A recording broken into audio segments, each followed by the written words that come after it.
తిప్పతీగ, హ్మ్. చూర్ణం చేసి కలిపాం. ఓకే. ఓకే. ఇంకా కొంచెం మనము అడ్డసరం ఈ 2 వాటితో పాటు ఇంకా కొన్ని ఇంగ్రీడియెంట్స్ ఉన్నాయి. అన్నీ హ్మ్. చెప్పడానికి లేదు. ఓకే. ఎందుకంటే మరి ఈ 2 ఇంగ్రీడియెంట్స్‌తో పాటు మిరియాలు హ్మ్.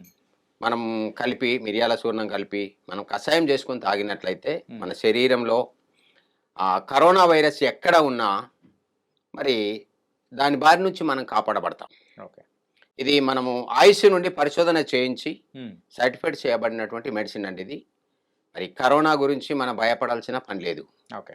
ప్రాణాల మీదకి తెచ్చుకొని ప్రాణాలు కోల్పోవడం అలాంటిది, ఆర్థికంగా నష్టపోవడం అలాంటిది మనకెంతో బాధాకరంగా ఉంటది. అవును. కాబట్టి చిన్న మూలిక ఇది. హ్మ్. ఎక్కడైనా దొరుకుతుంది తీగ. ఒక ఆకు నమిలితే సరిపోతుందని చెప్పాను గదా! ఆ! ఈ ఒక్క ఆకుని గనక మనం నమిలి తిన్నట్లయితే జరాల నుంచి మనల్ని కాపాడుతుంది. దగ్గు, వైరస్‌ల నుండి మనల్ని కాపాడుతుంది.